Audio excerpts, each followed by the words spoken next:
Good morning, everybody, and welcome to our new Sunday morning shir here at Chaim. Our topic today is welcome. Our theme today is where exactly are the Avos, our patriarchs, buried? I guess the best way to describe the pasuk I want to begin with is that at first glance it seems clumsy or redundant, repetitive. Take a look at your first source. This week's parsha is Vayechi, Bereshis Perik Nun, pasuk Yud Gimel, Genesis 50:13. Let's recall the context. Yaakov Avinu passes away after living for 17 years in Egypt. The nation declares a period of grief, 70 days of mourning. 40 days they are involved in embalming the body, called chanata, plus another 30 days of hesped, of grief and eulogies and mourning for the passing of this great human being, Yaakov Avinu. After 70 days have passed, now begins the process of the funeral procession. They leave Egypt, they come to a place, Goyren Ha'atad, where there's another period of mourning for 7 days. Yosef declares on Avel, a period of Avelus, of mourning for 7 days before the burial. And then they transport Yaakov Avinu to the land of Canaan, to the city of Hebron, where he is interred in the Mearat Hamachpalah, as Yaakov asked Yosef to carry him there, as he said earlier, to the place where Avram and Sarah are buried, where Yitzchak and Rifka are buried, the place where I buried Leah, and I would like to be buried there as well in the cave of the Machpailah in Cava. So the pasuk now summarizes the story. Pasuk Yud Gimel Perik Nun. Vayisu oisei vanav artsa Canaan. His children carry him to the land of Canaan. This is again after 70 days of mourning in Egypt, plus another 7 days of mourning. Now they carry him to the land of Canaan, which also takes a few days naturally. Vayikbiru oisei, they bury him b'ma'aras dei Machpailah, in the cave of the field known as the Machpailah.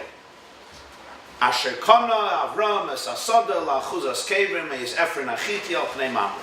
That same field that Avram Avinu purchased as a burial site from Ephron the Hittite in the presence of Mamre, all the way back in Parshas Chayesara after the passing of his wife Sarah. The next pasuk continues. Vayoshav. Now listen to this pasuk carefully, and you tell me what's so clumsy about it. Vayoshav Yosef Mitzrayma hu ve'echav. Yosef returns to Egypt, he and his brothers.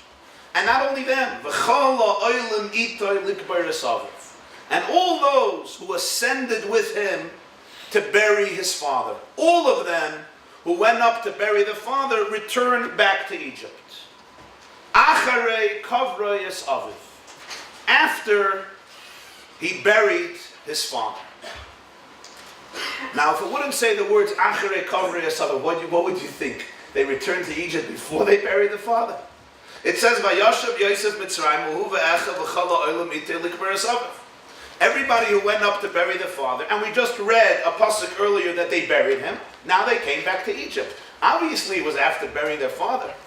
So the words Acharei Kavra Esaviv seem very strange. I mean, even if you would say it in an English sentence. They buried somebody in the grave, they made a funeral, and after that, all those who went to bury returned to Egypt, returned back to their home after the burial of the father. It says Likbar Esaviv. Why does the pasuk then repeat Acharei Kavra Esaviv? Let's retain this question in our minds for a few moments. We will discover how these, 1, 2, 3, 4, these 4 innocent words that I assume most of us would just read and not even blink and not even entertain the thought that it may contain some profound message, is really a key to a clue that has plagued generations of commentators, as we will discover. And it's all in these four redundant, excessive, seemingly superfluous words, acharei kavrei es avos. Anyone who pays a visit today to the Mearat Hamachpalah in Hebron, I'm sure many of you have been there. The Rambam writes in one of his letters that the first time he went to Hebron, to Mearat Hamachpalah, the day that he went there, I think it was in the month of Cheshvan, he declared as a Yom Tov for him and for his family and for his children with gratitude that he had the merit to visit the Mearat Hamachpalah in Hebron. This is a letter from the Rambam.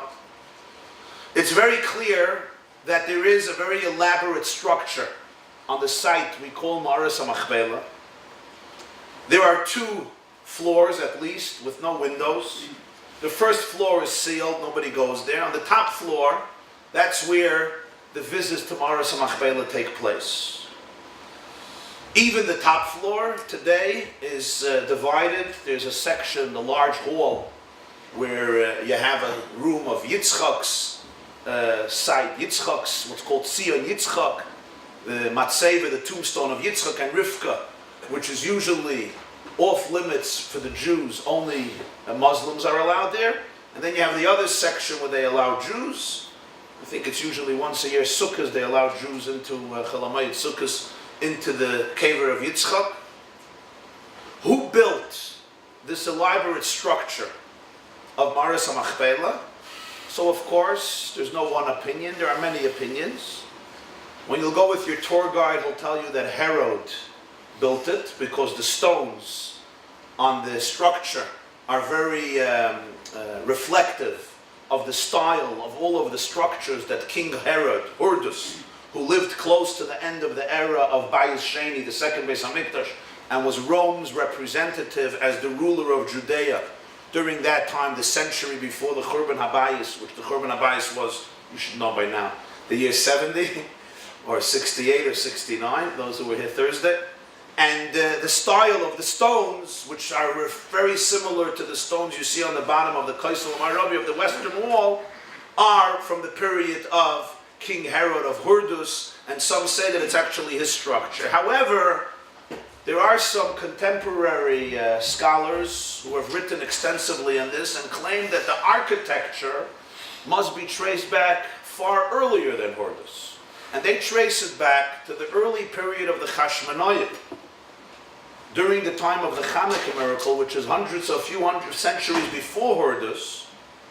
And that's when it was built. Some even attribute it to the Edomites who lived on the south of Har Hebron, of Mount Hebron, who were later forcibly converted by Yochanan and Hyrcanus, by John Hyrcanus from the Hashmonai family, built by them. Others go back and trace it back to the time of Shlomo HaMelech. It is clear that Josephus, Yosifun, who was a Jew, Yosef ben Matisyahu, who became an accomplice of the Romans during the Jewish revolt against the Romans in the year 66, and Josephus went to the side of the Romans and wrote many historical records of the time. In his book, The Wars of the Jews, Milchamas HaYehudim, describes that on top of the cave of the Machpailah, there is a very impressive structure. That means during the time of the destruction of the Second Temple, there was already an impressive structure. When exactly it was built, that's still debatable, perhaps during Bayis Sheni, at the end, earlier, much earlier, or even earlier period, but that's the structure that we have today. What about what is under the structure? That really concerns us much more, because that's where the Avos and the Emayis are buried, as the Torah says. We already see that in the time of our sages, the Talmudic sages, they weren't clear about the situation of the caves. How do I know? Because in Gemara, Masechta Erev and Daf Nun Gimel, Amud Beis, there's a big argument between Rav and Shmuel, that every child who learns Rashi knows, because Rashi quotes in the Parshas Chayesara, why is it called Mearat Hamachpalah? Why is it called a double cave? Rav and Shmuel argue, is it because it's Bayis Lefnim Bayis, meaning there's one cave, and then inside there's another cave, deeper, further down. In other words, there's 2 caves. Bayis Lefnim Bayis, one home inside of another home, one chamber inside of another chamber, or Bayis V'aliyah Al Gaba, where it's actually a two-leveled cave. There's a cave and then there's a lower cave yet on a lower level. Why is it called Machpailah double? If it's a home and another home, or Bayis V'Aliyah. This is an argument of Rav and Shmuel. Also, Shekfula Bezugos. Peers are buried there. There's another view why it's called Machpailah, because there are couples buried there. So in any case, you see already clearly then that in Rav and Shmuel's days, in the days of the Talmud, a few centuries after the destruction of the second Beis HaMikdash, there was an ambiguity about the structures of the Mearat Hamachpalah. If you go today to the Mearat Hamachpalah and you are allowed visitation to all of the chambers, you will see that going from Darim to Tzafon, if this is south and this is north, from Darim to Tzafon, the system is you have Yitzchaks, what's called Tzion Yitzchak Avinu, the tombstone, or the tent, or the oyel, or the monument, apparently, of Yitzchak Avinu. You'll go further down, from south to north, you'll go further down, you have the Carver, the Tzion, the monument of Avraham Avinu, and then you'll go further, you have Yaakov Avinu. Parallel, you'll have the matriarchs, you will have Sura, you'll have Rifka, parallel to Yitzchak, you will have Sura parallel to Avram, you will have Leah parallel to Yaakov. Here is a photo of the room of Yitzchak Avinu, right? Which usually, this is from a Chalamayit Sukkah, somebody took the picture a few years ago. Usually they don't allow Jews into this room. It's the largest hall. When the Jews leave, the rugs come out. When the Jews come in, they take out the rugs, the carpets. And so you have Yitzchak. This is the first one. This is the closest one to the south. You have Yitzchak's, which looks like Yitzchak's cave, obviously under a cave. You go further, you have Avram. You go further, you have Yaakov. Is this accurate? Is it just at some point they decided for the sake of the tourists it would be worthwhile to construct tents, monuments, and define the names? So that's also, of course, a very debatable subject. However, I want to quote to you a very interesting source, which you have in your source sheets.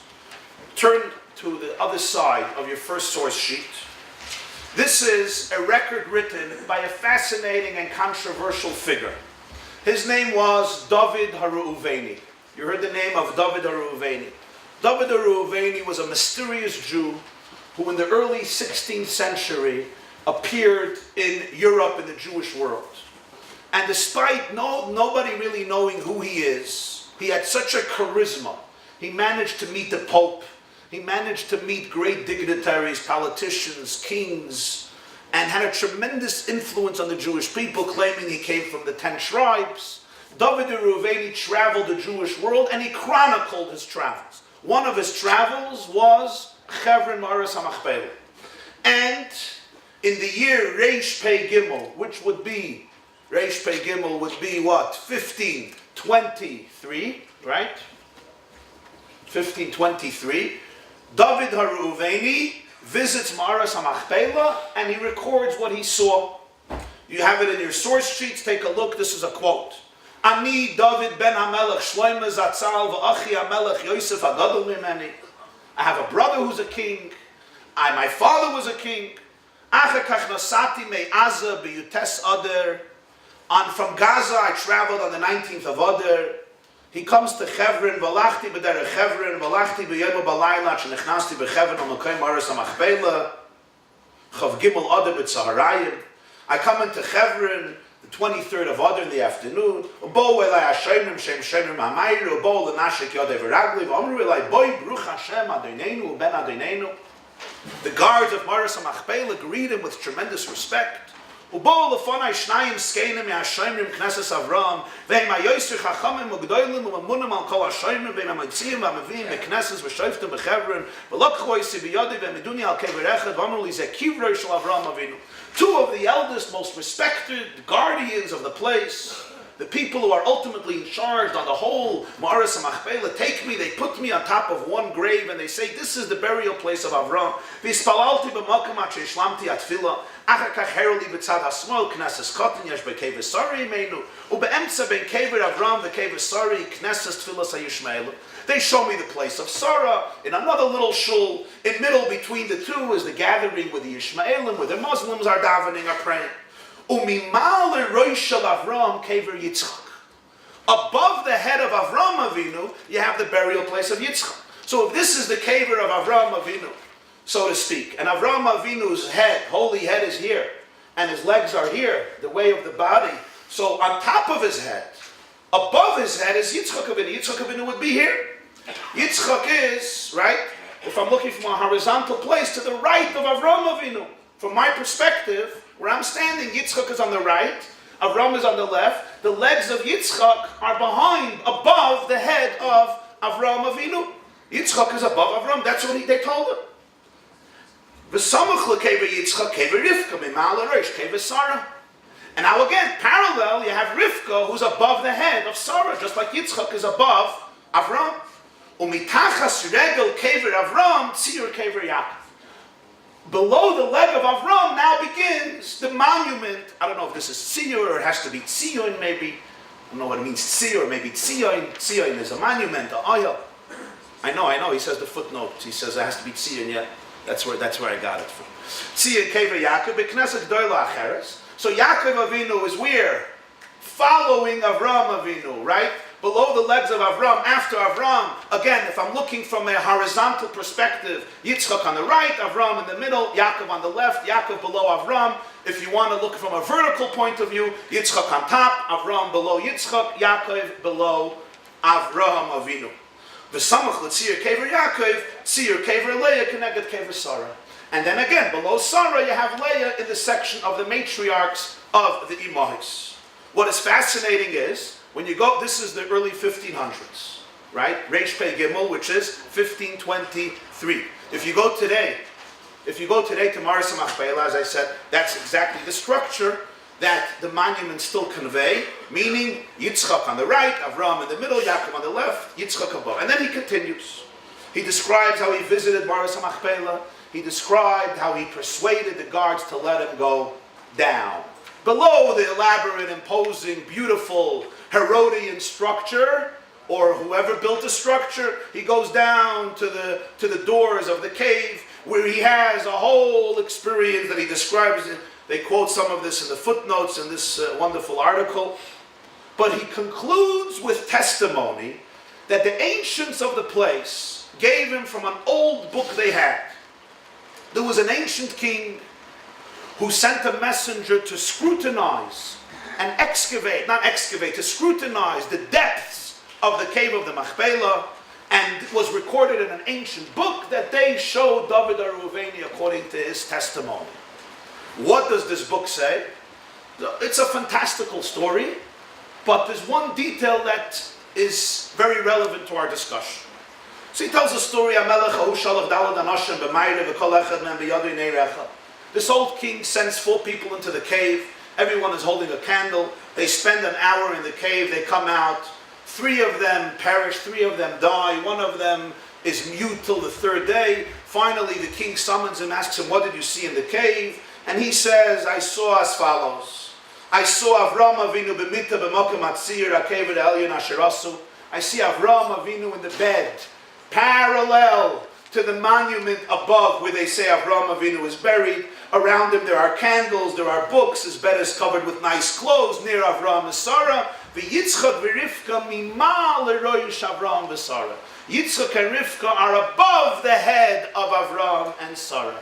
Meaning above the head of Avram you have the legs of Yitzchak, and Yitzchak's head is obviously even more above, more to the right. Yaakov Avinu v'Leah imenu mitachas l'regel Avram v'Sarah imenu. Yaakov and Leah are below the leg of Avram and Sarah, and again there's candles around, and there's a light as great as the sun. After I come out, after we see this, we come out, and suddenly somebody screams at us, and some of the chevra can't take it. They're overwhelmed. They die, and I survived, and this is my account. Now, I'm not the expert to tell you how we have to treat these accounts from a historical, academic, scientific, objective point of view. That's not the discussion of my shir. Many have discussed that. However, what we do see is that the structure that we see today is not a recent invention, but rather, already in the 1500s, this is what David Haruveni himself saw above, and what an ancient book claims, somebody apparently claimed to have seen below the caves. There's a book which was published recently called Sefer Hebron, in which many scholars and historians, not necessarily religious, have done their research on the topic. And in the Sefer Hebron they quote a sefer called Sefer HaYovlim. And this is fascinating because it's a book that dates back to the time of Antiochus and the first Hashmonaim. So we're dealing with 2,300 years ago during the Second Temple era and the Hanukkah period. That book, Sefer HaYovlim from that time, claims that when you go to Mearat Hamachpalah, the order of the graves is Yitzchak on top, Avram in the middle, and Yaakov below. That means that it's not only the 1500s, which is not so long ago, relatively speaking. They once asked a Chinese politician what his view of the American and French Revolution was, and he said it's too early to tell. But it's not only 1500s, you're dealing with 2,300 years ago. This is how they perceived the structure of the burial places of our holy patriarchs, the Avos and the Hakedoshim. And he writes over there in Sefer Hebron that it seems like that this tradition dates back even more than 2,300 years. Yes? Nobody mentions other than Cava?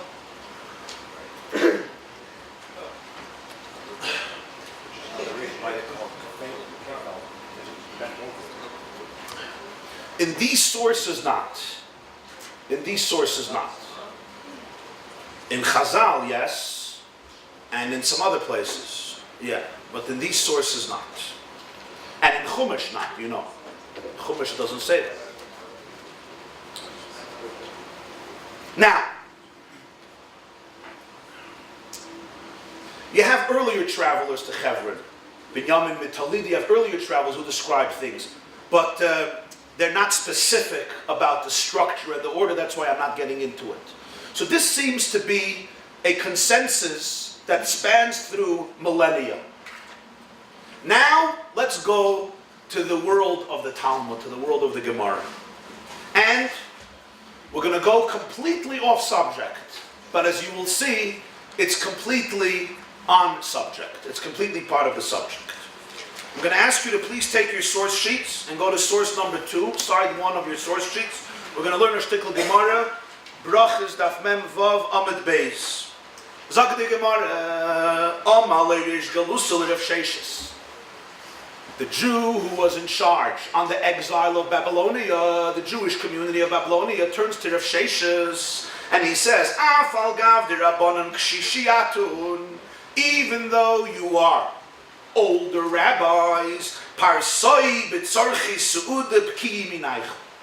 When it comes to mannerisms, ethical behavior during a meal, the Persians are greater experts than the rabbis. Let me tell you why. Bisman shehin shtei mitois gadol meisav beroish v'sheni loy l'mayla himenu. In order to understand this, you have to understand that the way we eat is not the way they ate in the Middle East in the days of our sages. The elite Greeks and Romans, when they wanted to have a meal or a feast, they used to recline to dine. That rhyme.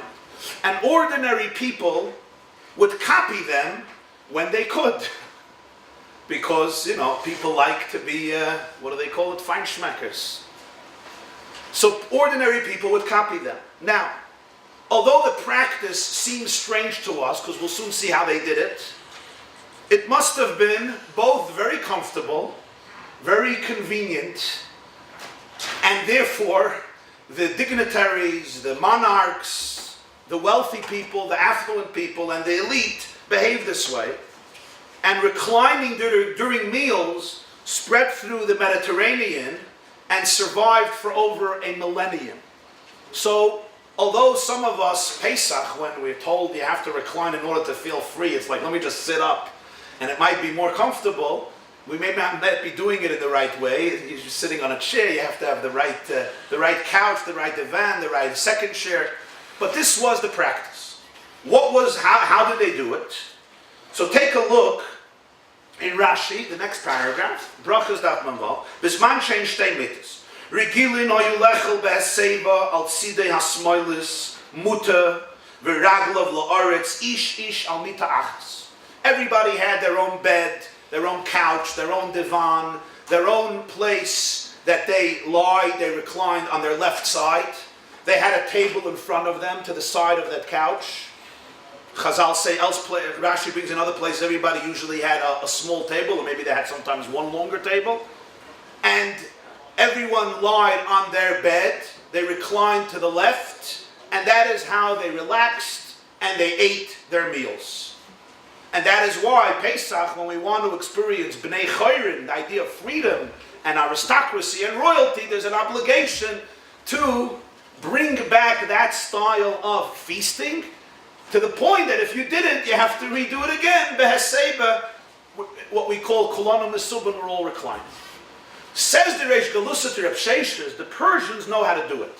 Because when there's two mitas, when there's two people, a more important, more prominent person and his disciple, so what happens is, Gadol Meisav Beroish, V'sheni Loi Lamayla Himenu.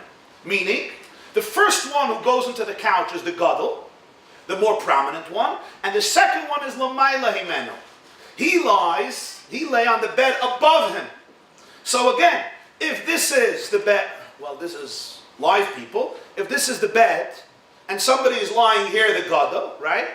He's reclining to the left. He's reclining to the left, and as Rashi says, his legs are on the ground, and he has a table in front of him that he can put the food. The second person, his disciple, the student, is above him.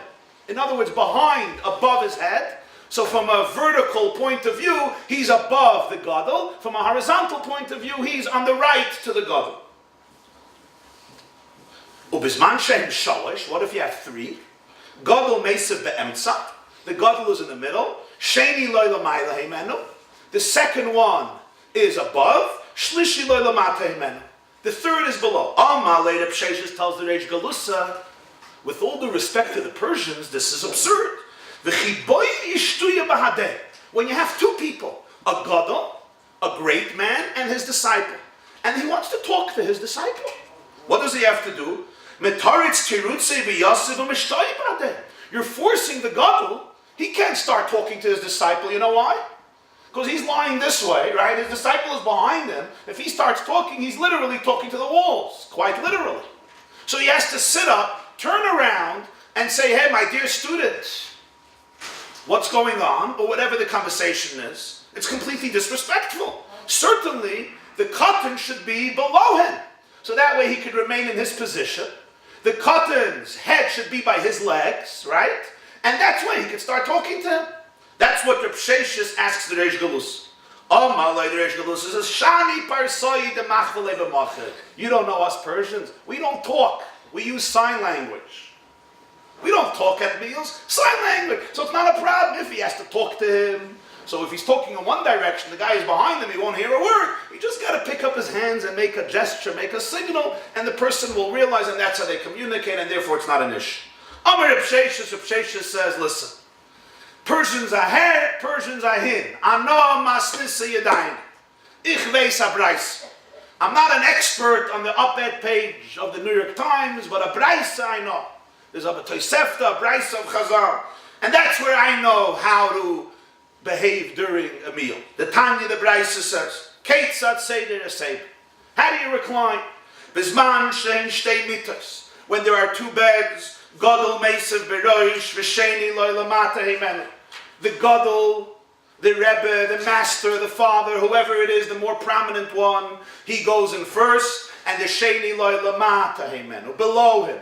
Meaning the Sheni's head is by his legs, to his left, horizontally, below him, vertically. So if the Gadol is here, The Gadol is here, and his head is here, and his legs are here. He's reclining to the left. The table is in front of him. The next one is below him. That way he can speak to him if he wants to communicate to him. And there's no issue of him having to sit up and turn to his back in order to communicate to his disciple. What happens? Bisman shein shalosh mitos. If there are three, Gadol meisav b'rosh. Again, who goes in first? The Gadol. Sheni lo l'mayla imenu. The second one is above him. Shlishi lo l'mata imenu. The third one is below him. So Rashi explains what's the calculation. You can't take the Sheni and put him below and the Shlishi above because it's very disrespectful to the Sheni. Right? If you have a master and his disciple, it's extremely disrespectful that the second master should be much lower than his own disciple who's above everybody. So, and since the Gadol has somebody to speak to, even though he can't speak to the Sheni, but he can speak to the Shlishi, because the Sheni is above him and the Shlishi is below him, so that's fine. The way Rashi puts it beautifully over there in Brachas is that if he dafka wants to talk to the Sheni, let him sit up. But you can't, at the expense of embarrassing the Sheni, make it so much easier for the ultimate Gadol to speak to the Sheni instead of the Shlishi. Since he could speak to the Shlishi and it's not disrespectful for him. Asks the Lechem Mishnah on Rambam Hilchas Brachas Perek Zayin, why don't you do something simple? Why don't you put the Gadol all the way on the top so he could speak to both of them? So he says, because that's disrespectful to the Gadol, because the one in the middle is, so to speak, being escorted and honored by both, from both sides. So to put him all the way on the top, so now his disciple, you're giving more respect and honor than his own Rebbe, his own Gadol, so therefore the Gadol has to be in the middle. Above him, you put the Sheni, and below him, you put the Shlishi, and everybody is happy. And I guess they didn't speak that much during the meal, so it wasn't an issue. They actually focused probably and meditated on the nutritious components, on the energy flow, on the spiritual quality, on the service of God, and so on and so forth. But that's a separate discussion for the nutritionists among us. So Reb Sheshes disagrees with the Reish Galus. He says, I don't know about the Persians, I know a Braisa. That's the Gemara in Brachas, Daf Menvav Amid Beis. Comes the Talmud Yerushalmi, Tainis Perek Dalet Halacha Beis.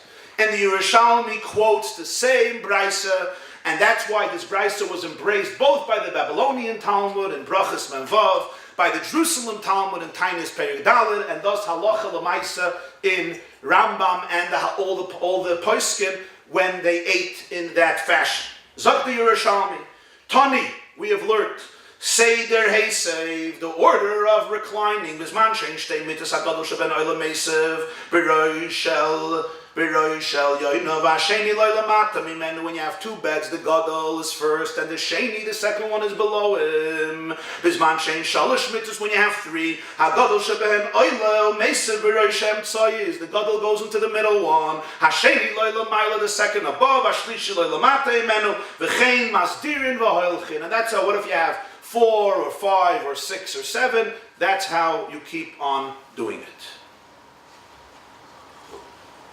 So if you have another one, again you have the one who goes below, the one who goes above, that's how you continue doing it. But now, the Yerushalmi adds a shocking addition to this whole discussion, which the Gemara in Brachas and Bavli doesn't say. Amar Reb Shmuel bar Rav Yitzchak. Reb Shmuel, the son of Rav Yitzchak, said, Avos, our patriarchs, the Avos, derech heisev hein kvurim.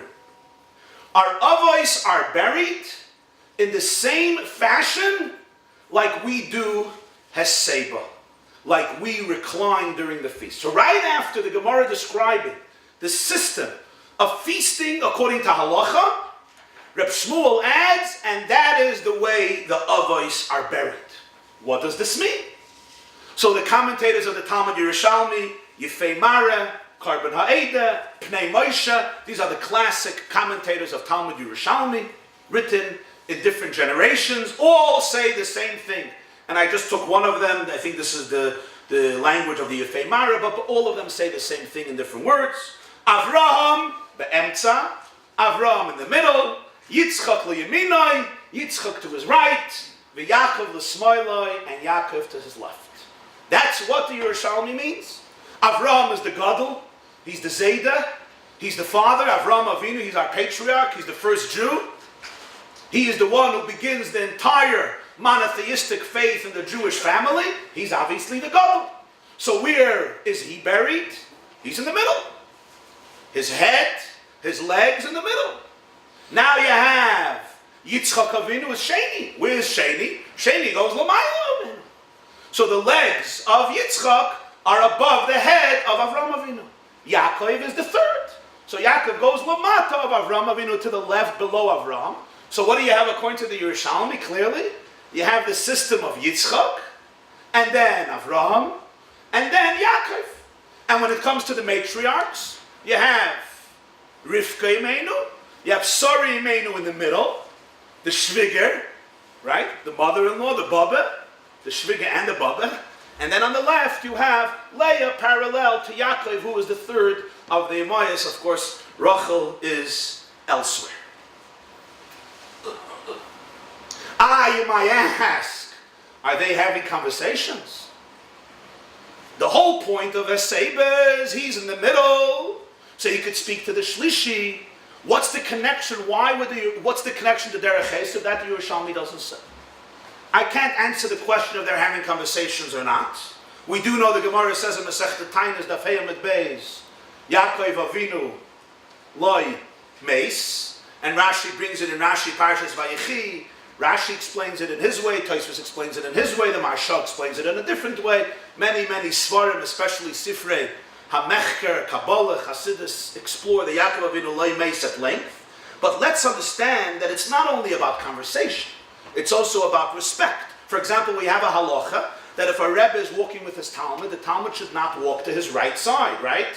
The Talmud should always walk to the left side of the Rebbe. Because it's disrespectful that the student is on the right and the Rebbe is on the left. But what happens if the Rebbe is being escorted by two Talmidim? Then it would be inappropriate that both of them should be on the left. Then the Gadol, the Sheni, goes to the right of the Rebbe, and the Katan goes to the left of the Rebbe, even if there's no conversation. It's just the way they escort the master. So essentially what the Yerushalmi is saying is that this is the way the Avos HaKadoshim, and it says about the Avos are buried, Yitzchak, Avraham, and Yaakov, yeah? At the time when Yitzchak was buried, Yaakov was buried. That's the Shir. That's the Shir. Gewaldig. Gewaldig. You hear his question? He's asking a gewaldige question. Let me ask you a question. Avraham, Yitzchak, and Yaakov were all buried in one time. By a Seba, 3 people are going into a meal. There's a gadol with 2 people, a father and 2 sons, say, a teacher and 2 students, a large extended family going into a meal. So here you have a system. Today we call it placement cards. The system of the Chazal, it wasn't placement cards, everybody knew. So the gadol goes into his seat, to the Emtza, the Sheni to the right, the Shlishi to the left. Beautiful. It works. Comes to Yerushalmi and says that's how the Avos did it. They were buried at one time. They weren't buried at one time. So let's understand what happened. Avraham was buried when Avraham passed away at the age of 175. How old was Yitzchak when Avraham passed away? You're not in school anymore, you forgot, huh? Yitzchak was 75. Because Yitzchak was born when Avraham was 100, right? So when Avraham passes away at 175, Yitzchak is 75. If that's the case, how long is Avraham buried before Yitzchak passes away? Yitzchak passes away. Yitzchak passed away at the age of 180. So 105 years later, right? 105 years later. Oops. Am I right? 105 years later, Yitzchak passes away. Yitzchak now is brought to the Mearat Hamachpalah by his children, by Yaakov and Esav. Where do they put Yitzchak? Where do they put Yitzchak? On the left of Avraham Avinu. Right? By the legs of Avraham Avinu, Haseba. There's 2 mitos. There's a Gemara, 2 mitos. So Yitzchak is now on the left of Avraham. His head is below the holy legs of Avraham Avinu. Fine. How many years till Yaakov passes away?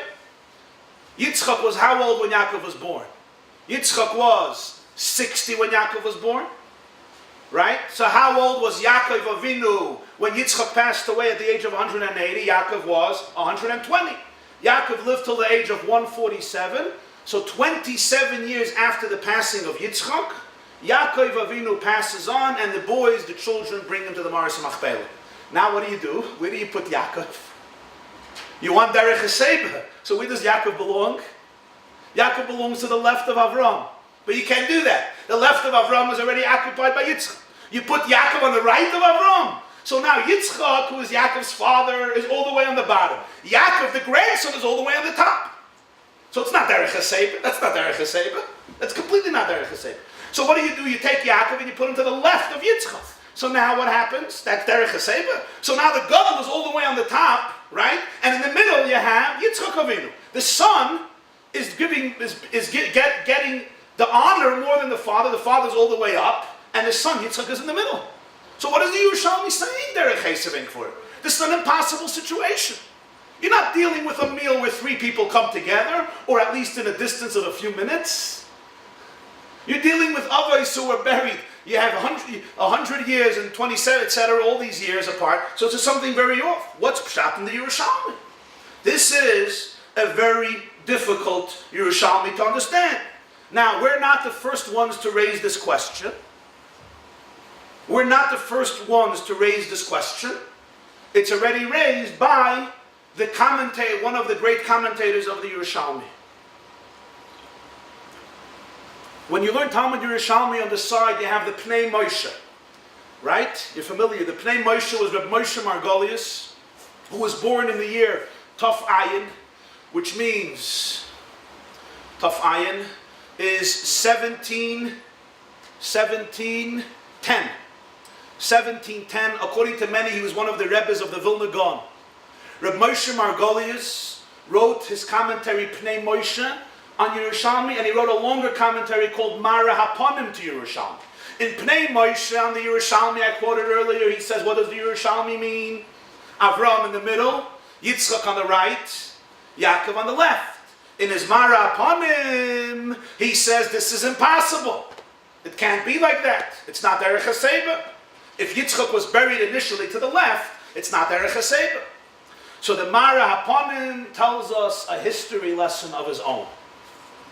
And the history lesson, briefly, was this. The Mara Haponim says, I was in Italy. In Italy, I met a Jew his name is Rabbi Yitzchak Ze'evi.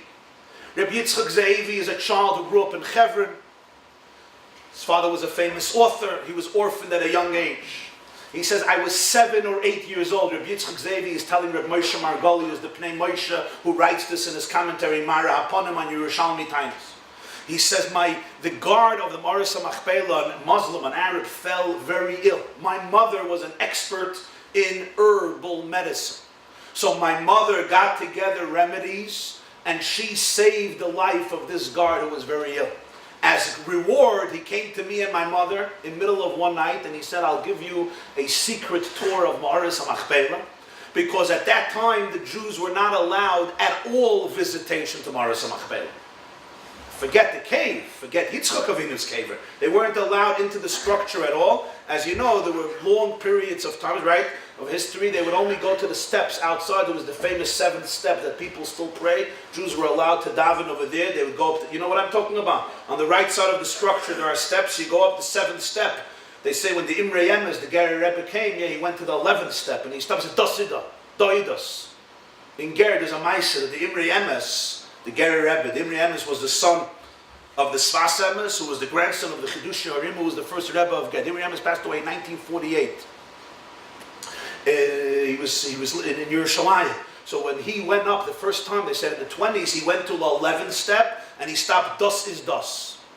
When the Rebbe Rayatz, the 6th Chabad Rebbe, Rabbi Yosef Rozen, went to Mearat Hamachpalah in 1929, he was there a few days before the Shchita, before the massacre in Hebron of Shabbos, Yudches of Tov Reish Peites, 1929, when 70 Jews were axed, beaten, crushed. It was it was horrific pogrom in Hebron. He was there mamash a few days. He stood by the 7th step. He was weeping there for a very long time, davening there. So that's where Jews would go. Rabbi Yitzchak Ze'evi tells the Pnei Moshe, in the middle of the night, I'm 7 or 8 years old, we get a tour from Mearat Hamachpalah.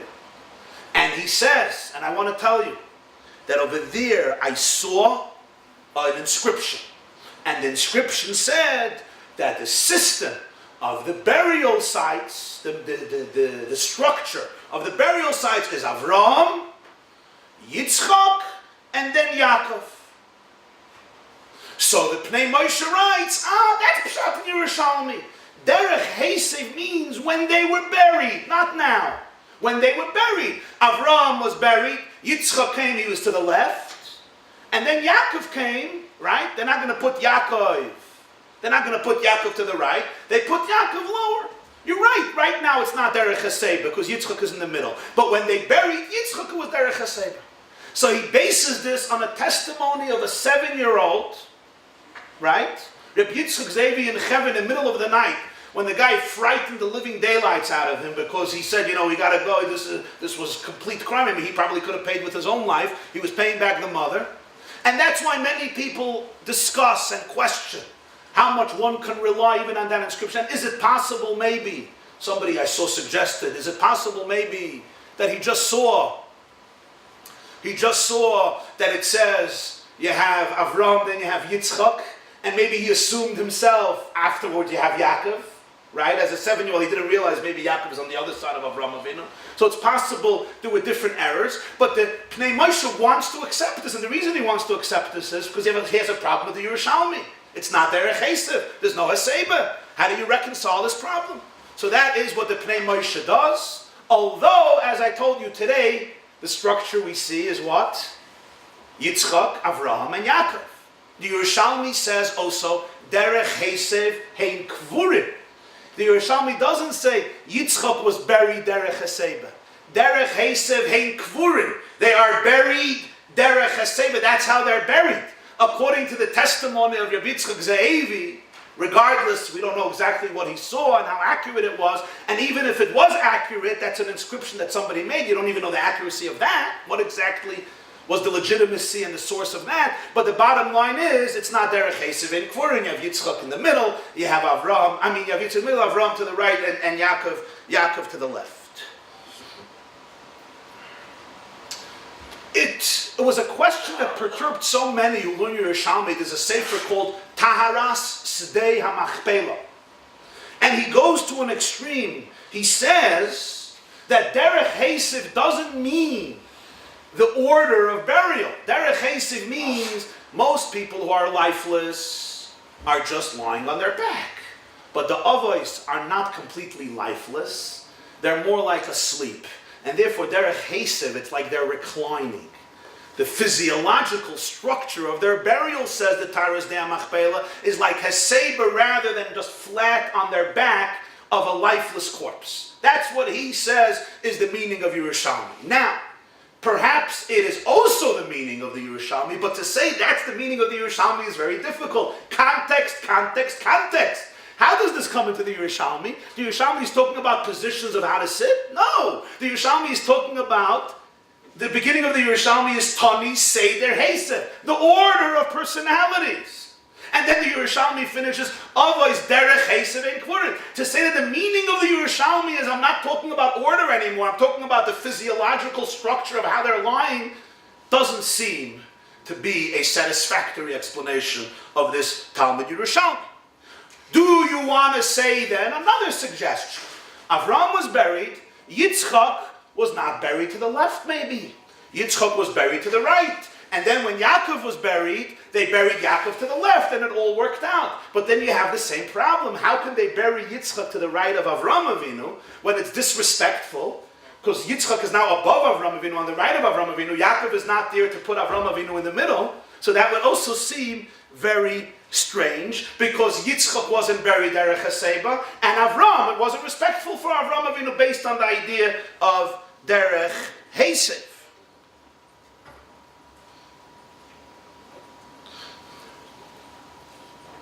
Yeah. One of the things that the Bechayr came along with was with the spot in Machpailah. Yeah. So they had this all plotted out. When people go by, at the Riverside Memorial, they register for the spot. They know where they're going. So therefore, it might not be necessarily a lack of cover for those 60-odd years that's happening, because everybody knows where they're going to be ending up for the long term.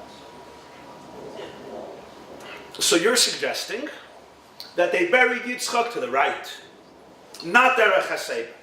And even though not Derech HaSeiba, because Avraham is below.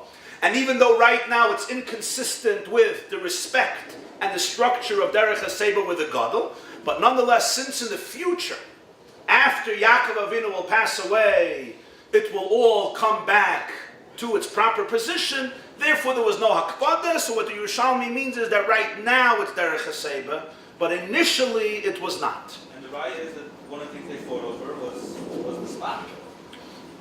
No, that's for sure because there were not enough spots, right? You mean Esav? All the spots were already... Right. Okay, no, that we understand. We understand there were no extra spots. The question is, where was the spot? But here we have one problem. Perhaps that's pshat. But here we have a problem, and apparently that's why the Mearat Hamachpalah did not want to say it. The Machpailah didn't want to say it. And that is, it's not a small thing that when you're burying Yitzchak near Avram without anybody else, you're putting Yitzchak on the top and Avram on the bottom. Even if it's only, relatively speaking, for a short period of time, because Yaakov Avinu might soon come, or will soon come. But nonetheless, for that time, it seems that it's very disrespectful or inappropriate. So the question is, why are we worried about Derech HaSeiba in the future only and not Derech HaSeiba for right then? Is it only a difference of years? Because if it's an issue of really disrespect, so right now, are you allowed to do that just because in the future it will work out and you will be respected? That's a question in and of itself. Perhaps the answer is yes, perhaps the answer is no. But this is what we have to understand about this Yerushalmi. They didn't Here, physically bury them. They were in beds. They didn't physically bury them like we bury today. What do you mean? They were lying in beds. They can rearrange it. Okay, let's see now a gewaldige chiddush of the Rogatchover Gaon. The Rogatchover Gaon, Rabbi Yosef Rozen, was born in 1858, passed away in 1936, Yud Aleph Adar 1936. He was born in Rogatchov, which is a city in Belarus. That's why it's called the Rogatchover Genius. The memory, the wisdom, the knowledge, and the mastery of the Rogatchover on the entire literature of Torah is one that was absolutely unparalleled, not only in his generation, but perhaps for hundreds of generations. He was known as the Sar HaTorah, one of the greatest of the greats in his mastery. He was the Rav of Dvinsk. Dvinsk is a city in Latvia today. He was the Rav of the Hasidim, because he was born, he came from a Chabad Kopust family. That's one of the lineages of Chabad from the Tzemach Tzedek. And the Rav of the Ashkenazim was the Ur Sameach, Rabbeinu Meir Simcha HaKoyin of Dvinsk. We once told the Ur Sameach that Rogatchover has a memory that's unparalleled. Rogatchover says, no, he doesn't have a memory like that. So they were quite shocked. The Ur Sameach says a memory you need for something that you learned yesterday, or a week ago, or a month ago, or a year ago, you have to have a memory. By the Rogatchover, the whole Torah is constantly open in front of his eyes, so he doesn't have to have a memory. They say that Rogatchover would finish Bnei Esra very fast, and he would go back Oysa Shalom. So the Shamash or the Shul told him once that's a pasnish that the rabbi should finish Bnei Esra before everybody else. I mean, you know how it is today. You know, the rabbi goes much longer than everybody else. It's part of the experience. It's part of the experience. I don't mean chas v'shalom to be cynical. Something that's very authentic. You know, the Chofetz Chaim was once asked by a student. He said that he's going to become a Rav of a shtetl, and what should he do? The Chofetz Chaim says, don't take shaychat, no bribery. So he was a little shocked. The Chofetz Chaim is telling him, you know, this is his message. You know, don't get bribed. He said, I'll tell you what bribery is when they wait for you to start Chazaras Hashatz. That's bribery. So the Rogatchover used to finish very fast, and the Shamash said, it's a pasnish. You gotta go longer. The Rogatchover said, what do you want me to do? I finish my Esra, I go back. He says, Rebbe, you come to Yiyul Ratzon, why don't you just review in your head on the Sechta of Shas? Rogatchover says it's after that already. I did that already. Rogatchover was something unique. Let's learn Ashtikor Rogatchover inside.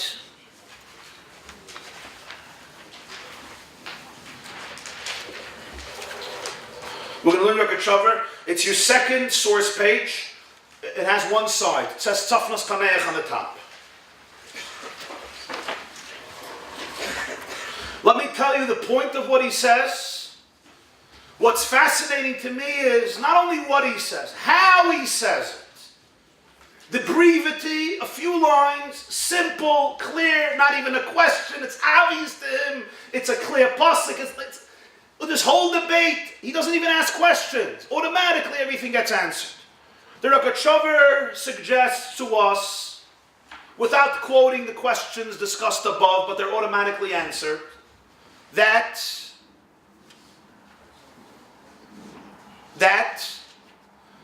the Yerushalmi Derech Hasev means Derech Hasev. Avram Avinu was buried, when Yitzchak was buried, he was buried to the left. By the way, I just want to comment. The Avos were not buried in Mearat Hamachpalah in what's called kuchin, meaning, how do you translate it? Huh? Holes in the Like catacombs or shelves that were prepared from rock or from rock usually. Well, the others were buried mamish amayre in the earth in the ground, and the Rogatchover Taines Yitzchak Avinu was buried therefore below Avram Avinu derech haseba. His holy head was below the legs of Avram Avinu. Now Yaakov Avinu comes to be buried. Says the Rogatchover, they opened up the grave of Yitzchak Avinu. They reburied Yitzchak to the right of Avraham, where his legs are above the head of Avraham, and where Yitzchak was buried in the past, they put in Yaakov. So now again it's derech haseba. Initially you had what Chazal talk about 2 beds. Now you have 3 beds. 2 beds, Yitzchak is on the left, Avraham is on the right. 3 beds, Yitzchak goes from his position, just like by a meal. If a third person comes in, Yitzchak would live, if Yaakov would come into the meal. And you know, Avram, Yitzchak, and Yaakov lived together for you know how many years? 15 years. Yaakov was 15 when Avram Avinu passed away. So the 3 others were together for 15 years. Say they were having a meal. Avram and Yitzchak were eating and Yaakov came to join. What would Yitzchak do? Yitzchak would get up from his bed and go to the right. And Yaakov would go into his father's bed. That's what they did. They reburied Yitzchak. They put Yaakov into Yitzchak's grave. And again, it's derech haseba. The question is, how could the Rogatchover have a breitkeit to invent such a story? Basically, he's saying there were 2 levayas that day. There were 2 funerals. Yaakov was not buried only. Yitzchak was reburied into a whole new burial plot because nobody was buried before to the right of Avram Avinu. And now Yaakov was buried in this place. One has to have, I don't know what the word is. In Yiddish, we call it breitkeit. How do you say it in English? Huh? It's broad shoulders, it's guts to say such a story because there's not a problem with the Yerushalmi. But why can't we say like this bright young man that okay, for 27 years it wasn't derech haseba, but fine. No, the Rogatchover comes and says there was a second burial of Yitzchak. Where, what, when, and it's not so simple to bury somebody twice. We'll see in a moment. Where did the Rogatchover get this?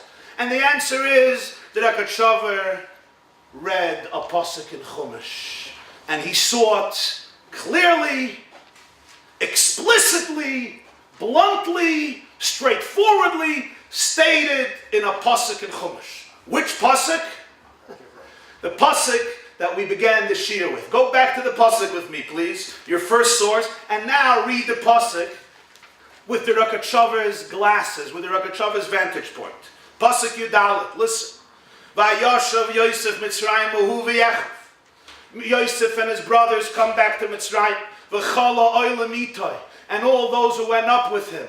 Likboires aviv, to bury his father Yaakov. Acharei kavreis aviv, after he buried his father, Yaakov's father, Yitzchak. V'chala oilam, you get it? V'chala oilam itay likboires aviv Yaakov. Everyone who came to bury Yaakov, acharei kavreis aviv. There were 2 burials that day. It's not the same aviv. The first aviv is Yaakov, the second aviv is Yitzchak. That's why it says, those who came to bury his father, after he buried his father, Yaakov's father, who had to be reburied first, to allow for Yaakov to be buried, and then they come back from Egypt. Now look at it in the language of the Rogatchover, in your second source sheet on one of the sides, Tzofnas Paneach, the second paragraph. And you'll see how he writes, you'll see his terminology, and look how he captures this idea. Kafal haloshoin likbar acharei kavra. There's a redundancy here. After it says likbar acharei kavra. It says likbar es aviv acharei kavra. Dehine mevur b'Yerushalmi Tainis Perek Daled. It says in Yerushalmi Tainis chapter 4, the Avos ha'olam emunachim derech Hastened. The Avos are buried, they're laying in the same way we recline during a meal. V'im kein, if so, Yitzchak mimin Avram. So that means Yitzchak has to be on the right side of Avram, right? Because Yitzchak is the Sheni. V'zeh rak la'achar shekavru es Yaakov. But this can only happen after they buried Yaakov. V'koydem havel l'smar. Before that, he had to be to the left. Why? Kimavur Sham. Look in Yerushalmi there. In Yerushalmi, it says when you have two beds, the cotton is on the left. So Yitzchak had to be on the left. Ubrachas dafmen vav amid beis. The same thing you have in brachas ein sham. Look there. V'im kein, if so, lefiza, according to this, pinu Yitzchak lekavra yosim min Avram. They had to take out Yitzchak from his grave to bury him to the right of Avram. V'achar kach kavru es Yaakov, and then they buried es Yaakov. Zer itzoynai loymar kan. This is obvious what the pasuk is trying to say. It's clear and obvious. There's no question. This is what the pasuk is trying to say. Likbar es aviv acharei kavri es aviv. Only after kavri es aviv can they bury the father, and thus there were two burials that day. Now, I ask you a question. When were these two Levias? When did it happen? Two of the Avos were buried on the same day. One the second time and one the first time. Take a look in your sources, back to your sources, the first page of your sources. Drashus Chsam Sofer, Leyoim Ches Tevis, Tov Kuf Pei Ches. Today is Vav Tevis. This week is Ches Tevis, Yud Tevis. The Chsam Sofer gave a drasha on the 8th of Tevis, Tov Kuf Pei Ches, which is 1828. Zok the Heilige Chsam Sofer. V'hine, Yaakov Avinu noiladu meis b'yoyim alav the Sukkos. Yaakov was born and passed away on the first day of Sukkos, because the Gemara in Rosh Hashanah Daf Yud Aleph brings two opinions, Rabbi Lezer and Rabbi Yeshua. If our patriarchs were born and they passed away in the month of Nisan, or in the month of Tishrei. If Yaakov was born and passed away in the month of Tishrei, it's brought in many svarim that pasuk v'Yaakov nosa Sukkos, that Yaakov left this world, he traveled on Sukkos, and therefore there's a tradition, although it doesn't say in Gemara, that Yaakov passed away the first day of Sukkos. Zok the Heilige Chsam Sofer, look at this. Shebiyom Chafei Kislev Shalmu Yimei Evloi v'Chanito Shel Yaakov ve'Elu B'Yisayim Mitzrayim. Now they mourned for Yaakov 70 days. So on the 15th day of Kislev, the days of Avelus and Chanita of Yaakov were finished. Because you have the first day of Sukkot, you have 15 days left for Tishrei. You have 30 days of Cheshvan, so you have 45 days. You have another 25 days of Kislev, so what do you have? 45 and 25, 70 days. That day, the first, which would become the first day of Chanukah, the Levaya of Yaakov Avinu begins. In Eretz Yisrael, we see the pasuk says by Gorin Atad, Yosef had 7 days of mourning before burial, as I said earlier. So now you have another 7 days. The Ramban says in Sefer Bereshis in a few places, from Egypt to Hebron, according to the testimony of the Ramban at that time, it took approximately the Ramban says 6 or 7 days. Says the Chsam Sofer, so now make the Cheshbon. Chavhei Kislev, they start the funeral procession. Right. It takes around 6 or 7 days to get to Eretz Yisrael, so now you're dealing with approximately Beis Tevis or Gibel Tevis. Yosef HaTzadik does 7 days of Avelus in Eretz Yisrael before he buries him. Ve'ein rachik shahaya k'vurasi b'yoyim asara b'tevis l'fi ha'cheshbon ha'u v'hu yoyim tzoyim l'doros. According to this, he says, it's not remote to say that the day of burial wasn't the 10th day of Tevis, and the fact that divine providence orchestrated that becomes an eternal fast day is because it's the Yom HaKfura of Yaakov Avinu. But what the Chsam Sofer doesn't mention, but I think gives it a new touch, is it's not only the day that Yaakov Avinu was buried, it's also the day that Yitzchak Avinu was buried. A second burial. And therefore, according to the Chassam Sofer, Asara B'Tevis is not just something happened on Asara B'Tevis where Melech Bavel besieges Yerushalayim, which is why we fast, obviously, according to Tanakh. But the Chassam Sofer says, Ma'isa Avos Simon Labanim, there's something that happens earlier on Asara B'Tevis. I should say there are other opinions. The Bnei Yissaschar says the burial was on Chanukah. It's hard to understand how, if he passed away on Sukkot. It's very difficult to understand the Bnei Yissaschar because you have to put in 70 days, plus going up to Eretz Yisrael, plus mourning 7 days. It's a very difficult Bnei Yissaschar. Rabbeinu Menachem Tziyuni al HaTorah writes that the burial was on the first day of Sukkot, and they didn't do Avelis for the 8 days of Sukkot till after, and that's why there's no Ches in that parsha which speaks about his death. But this is the Chassam Sofer's view. Yes? Now, clear? Rogatchover is a chiddush. 2 burials that day. Yeah? Were they buried simultaneously? Otherwise it comes out that for a moment Yitzchak was... Okay. Why Avos before the Kavua? Huh? Why Avos before the Kavua? That's a good question. That's a good question. That's a good question. I guess that's arranged. I just had a thought. Gewaldike thought. There's a gewaldike eye to the Rogatchover. The Gemara says in Saita that Esav, right, didn't want to allow Yaakov to be buried. Why? Because he said, we have 2 plots. Yitzchak gave us 2 plots. You used yours for Leah. The rest is mine. And it's fascinating because Esav and Leah were supposed to get married. So that's a separate discussion. Esav wanted to be buried near Leah, right? And the whole of Iowa was delayed. The Gemara says in Saita there was Don had a son who's deaf, Chushim. He didn't know what's going on. He asked what's happening. They communicated to him that Esav is disputing Yaakov's ownership. They sent Naphtali to Egypt to get the deed that Yaakov bought it from Esav. So what did Chushim do? He gave Esav a trask, but a real trask, and Esav was killed. And what do Chazal say? The Zyre HaKadosh says it, Targum Yonis ibn Uziel says, where did Esav's head go to? It ended up in whose burial plot? Yitzchak. And Adayoy Mazeh, Reisha de Esav be'itfe de Yitzchak. The head of Esav is in the bosom of Yitzchak. And the Mekabolim, the Arizal explains in Pri Eitz Chaim, a lot of the Mekabolim and the Chachmei Nistur explain that the head of Esav is not the body of Esav. The head of Esav was really very holy. The head of Esav, the source of Esav, the essence of Esav, the origin of Esav, in fact had a holiness even greater than Yaakov, and that's why the tragedy of Esav is the detachment between his true potential and his manifestation in this world, physically between his head and his body. But I ask you a question.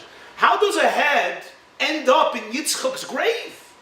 Wasn't Yitzchak's grave covered? It was open. According to the Rogatchover, it's Meiradik. Because of course it was open. Yitzchak was taken out, he was reburied before they could bury Yaakov. So Esav's head ended up in Itfid Yitzchak. If you want to explain that it was mamish in the grave of Yitzchak, according to this, it's sparkling clear, Gevaldik Raya from Chazal to the Rogatchover's explanation, and I believe that nobody before the Rogatchover says this. I mean, I've not found it, and it's also mistaber that the Rogatchover is the first one to say such a thing. I want to make a comment, parenthetically, but I think it's important. If you'll open up a Zohar HaKadosh, Parshat Shlach, you'll see another 2 opinions about the order of burial of the Avos. We spoke according to the view of the Yerushalmi, recorded in Sefer HaYovlim, recorded by David HaRouveni, until today, the order articulated in Mearat Hamachpalah. In Zohar Parshat Shlach, he brings 2 opinions.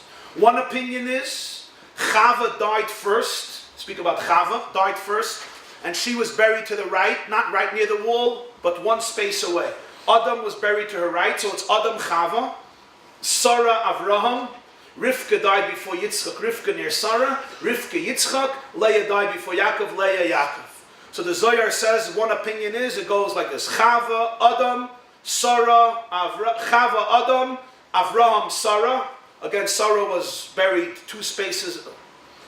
It starts with Adam, then it goes Cava, then Sarah, because the women near the women, men near the men, then Avram Avinu, then you have Yitzchak Avinu, you have Rifka Avinu, you have Leah, and you have Yaakov. And then the Zohar says there's a second opinion that's found in the book of Shlomo HaMelech, and that's the truth. And that is, again, you have Adam, you have Cava, you have Sura, you have Avraham, and then you have Yaakov, and then you have Leah, and then you have Rifka, and then you have Yitzchak. And the Zyre says this is right, because Avraham is Chesed, Yitzchak is Gvura, and Yaakov is Tiferes. Chesed in Kabbalah is the right column, Gvura is the left column, Tiferes, empathy, compassion is the middle column, love is on the right, extroverted, discipline is the left, introverted, compassion, empathy is the equilibrium, the balance, that's Yaakov, and that's why you have Adam, Cava, Sarah, Avraham to the right. In middle you have Yaakov and Leah, Tiferes, and then on the left, small Gvura, you have Rifka and Yitzchak. Two opinions in the Zyre. If Yaakov is all the way on the left, and Yitzchak in the middle, or the other way around, where Yitzchak is on the left. And the Zyre says that's the right thing. Obviously, this is a completely different system than the Yerushalmi. And I want to mention two very interesting things about it. And that is, there was a Yid, a very big Rav, his name was Rabbi Socher Shloime Tachtel, Hashem Yinkem Dami, he was killed in the Holocaust. He wrote a famous book on Eretz Yisrael, Ema Bonim Smecha, Rabbi Tachtel. He has Charles Tshuvas Mishnah Socher. In his Charles Tshuvas Mishnah Socher, he says something fascinating. In Zohar Parshas Eikev, the Zohar says that Derech HaSeba is different than the Yerushalmi and the Gemara. Derech HaSeba in Zohar is the Gadol on top, the Sheni below, and the Shlishi below. That's what the Zohar says in Parshas Eikev. So Shal Tshuvas Mishnah Socher says, when the Yerushalmi says the Avos were buried Derech HaSeba, it works according to the Zohar too. Because Avraham is first, then is Yitzchak, and then is Yaakov. So it's also Derech HaSeba. What about the second opinion in Zohar that Yaakov is in the middle? It may also work with the Yerushalmi that it's Derech HaSeba. Why? There's a Medrash Rabbah in Parsha Ayin Vav, Bereshis Rabbah Parsha Ayin Vav. Yaakov is Bachur Sheba'avos. Medrash Rabbah Parshas Vayishlach. Yaakov is Bachur Sheba'avos. He's the chosen one from the patriarchs. Perhaps Yaakov is considered the Gadol. If he's considered the Gadol, so then who would be in the middle? Yaakov Avinu. Who would be on the right? Avram. Who would be on the left? Yitzchak. That works with the second view of the Zohar that it's recorded from the book of Shlomo HaMelech. Now, according to the Rogatchover Gaon, another major question is answered. What's the next question that's answered? Take a look in your second to your last source. Second to the last source, Vayechi Perik Nun Pasuk Dalet. Vayavru Yemei Bechise Vaydaba Yosef Al Beis Pari Leimer. The days of weeping pass, and Yosef speaks to the house of Pari. Im no matzasichein beinechem dabru nabazne Pari Leimer. Avi Yish Beyani Leimer. My father made an oath, made me swear. Hine anoichi meiz bekivri asher karisi li be'eretz Knan shama tikbereni. My father made me swear, telling me, listen to these words, I'm about to die. Bekivri asher kalisi li be'eretz Knan shama tikbereni. Bury me in the grave that I dug out for myself in the land of Canaan. On the word karisi, Rashi brings three interpretations. The first and literal one is, I dug out a grave for myself in Eretz Canaan. That's where I want you to bury me. The question is, why would Yaakov dig out a grave for himself in Eretz Canaan? The last 17 years of his life he was in Egypt. He didn't leave Egypt. So that means he had to do it before he even left from Canaan to Egypt. So many years before his passing, he prepared a grave for himself. Why? So you might say, he did it. I don't know why, that's what he did. But there's another issue. Take a look at the next source. Ramah Yeredeya Siman Shin Lamed Tes Seif Aleph. Zog the Helike Ramah Rabbeinu Moshe Isser Lish in the footnote on Shulchan Aruch Siman Shin Lamed Tes. Asur Lachtzev Shum Kever Liyos Pasuach Ad Lamach.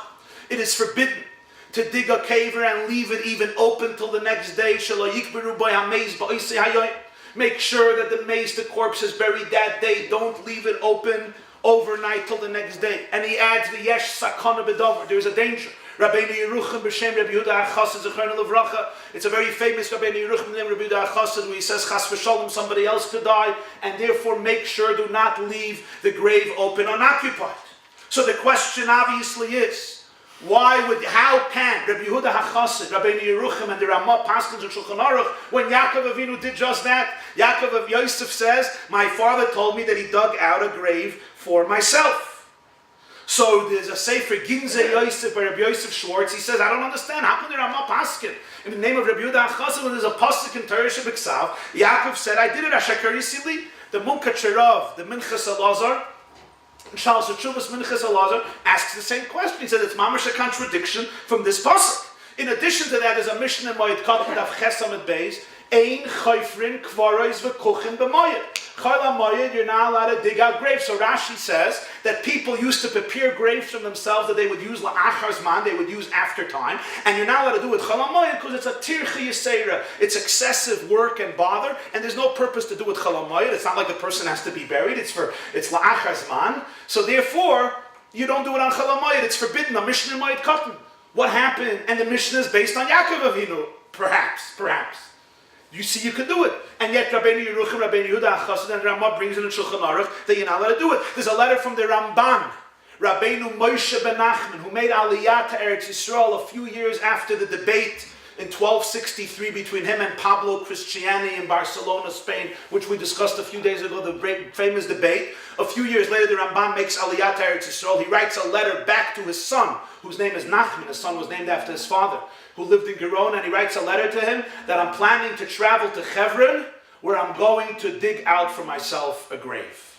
That's what the Ramban writes in his letter. Maybe that was Yitzchak's before they moved. Very good. So, before we get that, I just want to say a few answers.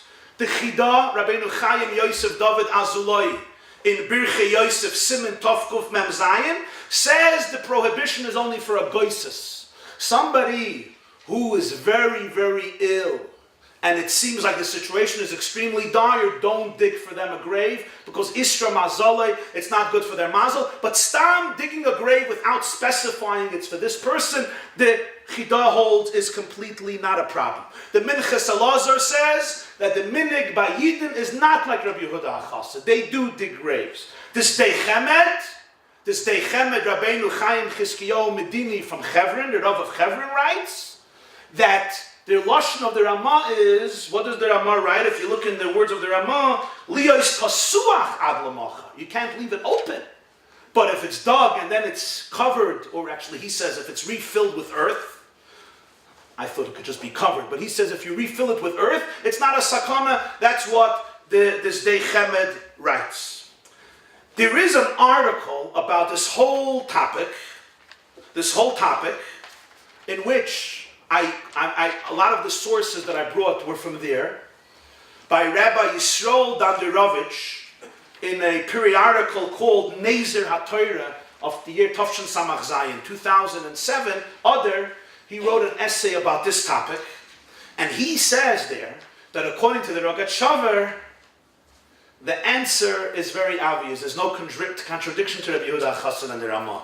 Because when Yaakov says, bury me in the grave that I dug out for myself, Asher Karisili, whose grave was that? That was Yitzchak Avinu's grave. He wasn't preparing a grave for himself that would be unoccupied.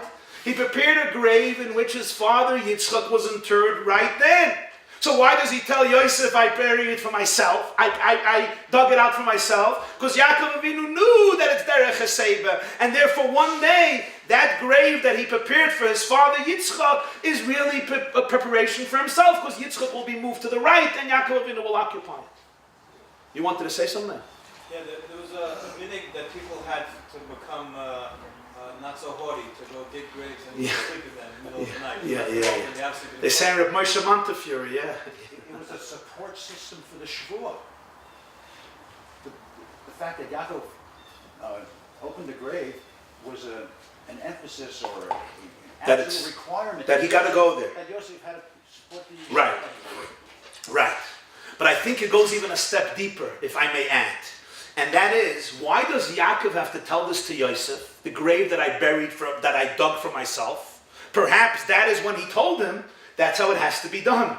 That grave that Yitzchak is, that's where I have to go, and Yitzchak has to go elsewhere.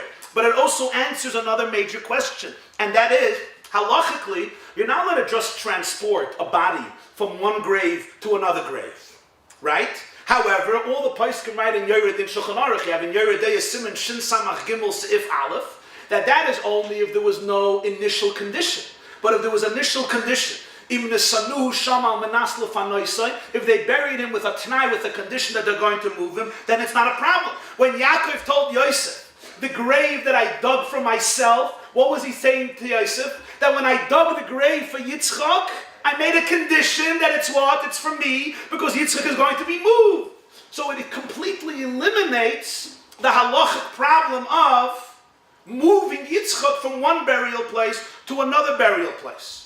You also can't ask a question, if you want to ask a question, and that is, are you allowed to bury somebody in a grave that was used for somebody else? Because usually if a grave is used by somebody, or even prepared for somebody, it's asur b'hana.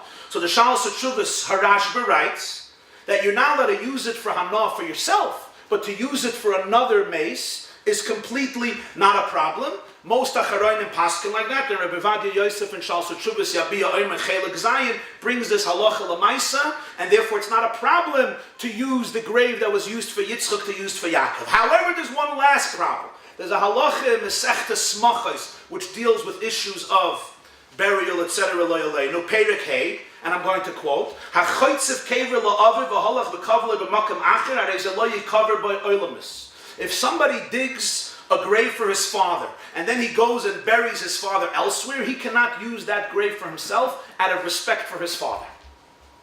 Would this halacha Masechta Smachos pose a major problem according to the view of the Rogatchover? However, Tosfos in Masechta Sanhedrin Daf Mem Zayin Amud Beis says this halacha is only if you prepared a grave in a kaver binyan avaloi bekarka oimo. Meaning, if you prepare a special shelf for the grave of your father and then you bury him elsewhere, then you can't use it for yourself. But if it's karka oilam, if it's a natural earth, according to Tosfos, it's not a problem. Also, in this case, you didn't prepare it for your father and then took him somewhere else. So it's like if you take it over, it's disrespect to your father. He used it for his father. And the only reason is he's moving his father is out of respect for his father. The whole yesod of the halacha is kibudah. Here it's out of respect for his father, he's moving it, and therefore he's taking over the grave. So it could be that it's not a problem, especially when Yitzchak was buried with the initial condition that he's going to be moved. I just want to conclude in 1 or 2 minutes and add that perhaps there's also a profound spiritual dimension in this explanation of the Rogatchover. Because Avraham Avinu, we all know, embodies the midah of chesed, love, kindness, affection, closeness, the right. Yitzchak is the master of holy discipline, restraint, strength, authority, challenging yourself and others to a point of perfection. Yaakov Avinu is midas harachim and midas hatiferes. Initially, when Avram was buried, and when Yitzchak was buried, derech haseba, Avram is on the right, and Yitzchak is on the left. But now, when Yaakov is buried, Chazal are telling us Yitzchak had to be taken from his place and placed on the right of Avram Avinu, so Avram Avinu should be in the center. The center, as the Lechem Mishnah explains back to the beginning in Hilchos Brachos, that's the most prominent, emphasized place, because that's the center, and the other ones essentially are escorting Avram Avinu. Because in life there are different paths. There's the path of Chesed, there's the path of Gvura, there's the path of Tiferes. But till Mashiach comes, what must be in the center? What must be the most emphasized, emphatic focus in a person's life? Chesed, love, affection, positive energy. A healthy life, a good life, a spiritual life requires discipline, control, structure, sometimes severity, judgment, and so forth. But what's the essence? What's the core? What's in the middle? What's the focus? Focus is chesed. The Heilig Ibn Yisachar writes in the Sefer Igra de Kala, that the Gemara says in Masechta Brachos, we say in Shemona Esrei, Elokei Avram, Elokei Yitzchak, Elokei Yaakov. Right? But at the end of the bracha, we don't say Magin Avram, Magin Yitzchak, Magin Yaakov. The shield of Avram, there's no. Why? The Gemara says in brachas, what does the Gemara say?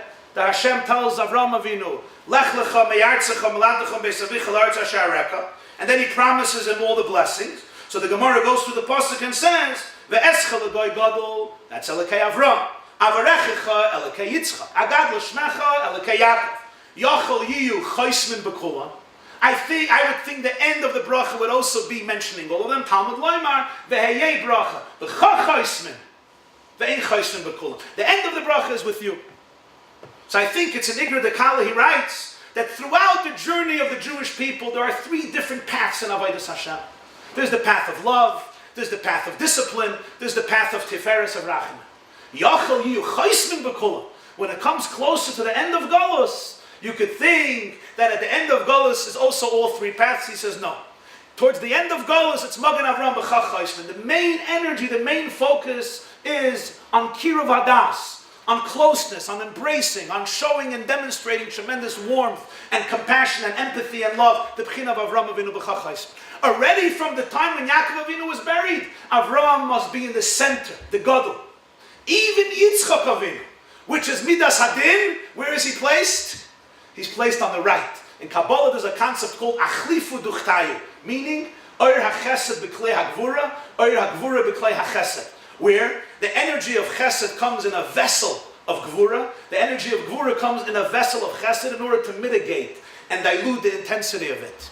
In fact, it's explained that that's why you have the white blood cells and the red blood cells. What's the difference? The red blood cells is to give oxygen and nutrition, right? The white blood cells is to fight infection and bacteria. But white is chesed, and red is gvura. It should be the other way around. The pshat is achlifu duchtayu. Achlifu duchtayu means sometimes you have to exchange the form. Because the white blood cells are essentially gvura, so therefore they have to come in a form of whiteness in order to mitigate the intensity, because you don't want them also to destroy healthy cells. We know the seriousness, Rahman al-Islam, of such a situation where they start destroying the healthy cells. On the other hand, the red blood cells that are there to give nutrition and life and oxygen to the body, they come invested in the color red, which is the color of gvura, intensity, tzimtzum, restraint, so that the energy shouldn't be too intense, which would overwhelm and crush the organism of the body. So even Yitzchak Avinu, who is gvura, ultimately he goes to the right, meaning he's on the right side, chesed. That even though in life we sometimes need gvura for ourselves or for others, but the expression, the garment, the cloak, and the medium that ought to be used as much as possible is the medium of sensitivity, respect, compassion, and love. Thank you very much and have a wonderful week. See you, Mearat Hashem, next Sunday, 9:30.